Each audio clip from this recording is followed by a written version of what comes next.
नमस्कार, माझं नाव सिद्धी आणि कुक विथ सिद्धीमध्ये तुमच्या सर्वांचं स्वागत आहे. मी आज बनवणार आहे पातळ पोह्यांचा चिवडा. चला तर मग रेसिपीला सुरुवात करूया.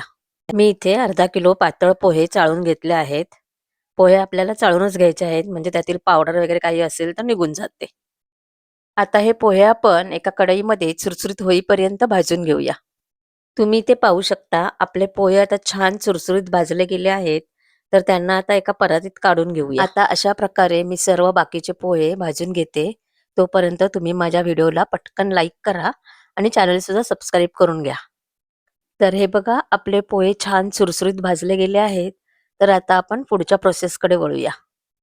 मी आता त्याच कढईमध्ये पाऊण वाटी तेल टाकलं आहे.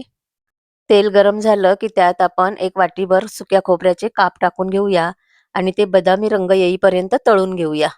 आता याला बदामी रंग आला आहे. तर जे आपण परातीत पोहे काढले होते त्याच पोह्यांवरती हे खोबरं आपण टाकून घेऊया. आता आपण याच तेलात एक वाटी शेंगदाणे टाकून ते सुद्धा तळून घेऊया. मग मी यात एक वाटी डाळ टाकून ती सुद्धा छानपैकी परतून घेतली. नंतर यात अर्धी वाटी काजूचे काप टाकले आणि ते सुद्धा छान बदामी कलर येईपर्यंत परतून घेतले. आता याच तेलात आपल्याला फोडणी करून घ्यायची आहे. तर यात टाकूया 2 मोठे चमचे मोहरी, 2 मोठे चमचे बडीशेप, 2 मोठे चमचे तीळ, 15 ते 20 कढीपत्त्याची पाने, 7 ते 8 बारीक चिरलेल्या मिरच्या आणि 1 चमचा हळद. आता हे सर्व छान परतून घेऊन पोह्यांवर टाकून घेऊया.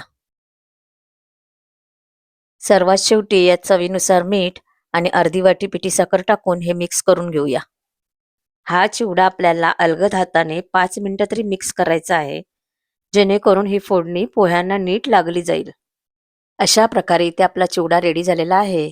जर तुम्हाला व्हिडिओ आवडला असेल तर लाईक करा, शेअर करा, कमेंट करा आणि सबस्क्राईब करायला विसरू नका.